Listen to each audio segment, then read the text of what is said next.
Starting with what you have. আমাদের কোনো কিছু শুরু করতে হলে আমরা অনেক প্ল্যানিং করি বা আমাদের মিনিমাম একটা ধারণা থাকে যে আচ্ছা এই জিনিসটা শুরু করতে হলে হয়তো এই জিনিসগুলো আমার মিনিমাম লাগবে, কিন্তু ওটা হ্যাঁ গুড টু হ্যাভ, কিন্তু না হলে কিন্তু শুরু করা যায়। কিন্তু আমরা কি করি, আমরা শুরু করি না, আলটিমেটলি আমরা ওই প্ল্যানিং করতে থাকি, দেন আলটিমেটলি একটা জিনিস দিয়ে ডিস্ট্র্যাক্টেড হয়ে যায়। অ্যান্ড আমাদের সময় ডিস্ট্র্যাক্টেড হওয়াটা অনেক কমন, কারণ অনেক অপরচুনিটি আছে যেটা আমাদের সামনে সার্ভ করে করে আসে, দেন আমরা ওইটা দেখে ওইটার প্রতি আবার অ্যাট্রাক্টেড হয়ে যাই। তো এই জন্য আমার যতটুক জিনিস অ্যাভেলেবেল আছে, যতটুক রিসোর্সেস অ্যাভেলেবেল আছে, অতটুক দিয়ে শুরু করে দেওয়া উচিত অন্তত। কারণ আমি যখন শুরু করতেছি তখন আমি জানতে পারতেছি যে আমার আর কি লাগবে। লাইক আমি এখন ভিডিওটা রেকর্ড করতেছি, তাই না? আমি যদি দেখি যে আমার ভয়েস কোয়ালিটি অনেক লো, বা আমি এডিট করেও ভয়েস বাড়াইতে পারতেছি না, বা কোয়ালিটি অতটা ভালো না, দেন কিন্তু আমি কনসিডার করতে পারি যে আচ্ছা হ্যাঁ আমার একটা মাইক হয়তো কিনা লাগতে পারে, বা আমার হয়তো ক্যামেরা কিনা লাগতে পারে, which I don't think is necessary. কারণ আমি যদি ক্যামেরা সেটআপ করি তাহলে আমার ওই ফ্রিকশন বেড়ে যাবে। দ্যাটস অ্যানাদার টপিক, যেটার ব্যাপারে আমি কথা বলবো না।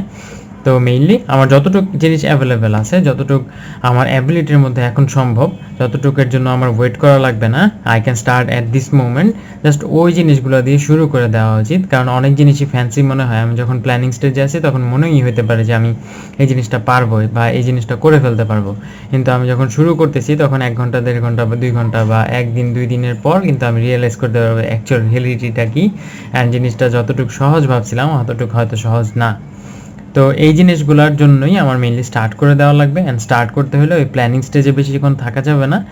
আমার যতটুকু জিনিসপাতি অ্যাভেলেবেল আছে ওইগুলো দিয়ে আমি যদি শুরু করে দেই, তাহলে একটা সার্টেন লেভেল পর্যন্ত যাওয়ার পর আমি নিজে গাইড করতে পারবো বা নিজেই ইন্সপায়ার্ড থাকবো ওই জিনিসগুলোকে সেট আপ করে নেওয়ার ক্ষেত্রে। কারণ আমার যদি অডিয়েন্সই না থাকে, লাইক অনেকে ইউটিউবিং করতে চায়, অনেকে ভিডিও মেকিং করতে চায়, অনেকে কন্টেন্ট জেনারেশন করতে চায়, কিন্তু ওর তো অডিয়েন্স নাই। কারণ ওর যদি অডিয়েন্স নাই থাকে, ওর তো এখন পলিশ জিনিসের দরকার নাই। ওর যখন 1000 2000 বা 1 লাখ ফলোয়ার হবে তখন ও পলিশ জিনিস দেয়, তখন ওর অডিয়েন্স যদি ওটা ডিমান্ড করে। কিন্তু আমি আমার এক্সপিরিয়েন্স থেকে যেটা দেখছি যে অর্গানিক জিনিসপাতি মানুষজন বেশি ভালো রিলেট করতে পারে। কারণ আমি যদি একটা পলিশ জিনিস দেই, ওটার সাথে হয়তো মানুষজন রিলেট করতে পারবে না। তো রিলেট করতে না পারলে আলটিমেটলি কিন্তু আমার ওই কন্টেন্টটা জেনারেট করেও লাভ নেই। কারণ আমার সাথে মানুষজন রিলেট করতে পারাটা ইম্পর্টেন্ট। আমার অডিয়েন্সটা যদি আমাকে রিলেট করতে না পারে, ওরা নিজেদের সাথে ওটা ম্যাচ করতে পারবে না। ওদের মনে হবে যে আচ্ছা হ্যাঁ উনি তো ফেমাস, ওনার তো এইসব জিনিসপাতি আছে, ওনার ম্যাকবুক আছে এই জন্য উনি পারে, বা উনি ভালো একটা ইউনিভার্সিটিতে পড়ে এই জন্য পারে। তো মানুষজন রিলেট করতে পারবে না।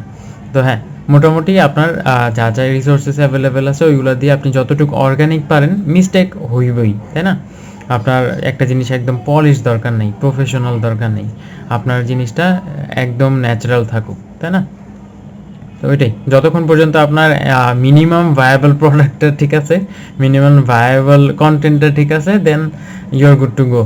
জাস্ট আপনার শুরু করে দেওয়া লাগবে। এটা হতে পারে যে কোনো স্কিল, যে কোনো বিজনেস বা এনি আইডিয়া, জাস্ট শুরু করা লাগবে। কারণ আমরা আলটিমেটলি শুরু করি না, অ্যান্ড ওই আইডিয়াটা যখন দেখি আরেকজন শুরু করে দিছে বা আরেকজন করতেছে, তখন আমরা আফসোস করি যে আচ্ছা আমি করলে তো পারতাম। তো এটা ছিল ছোট একটা থট শেয়ার করার। কথা হবে নেক্সট ভিডিওতে। আল্লাহ হাফেজ।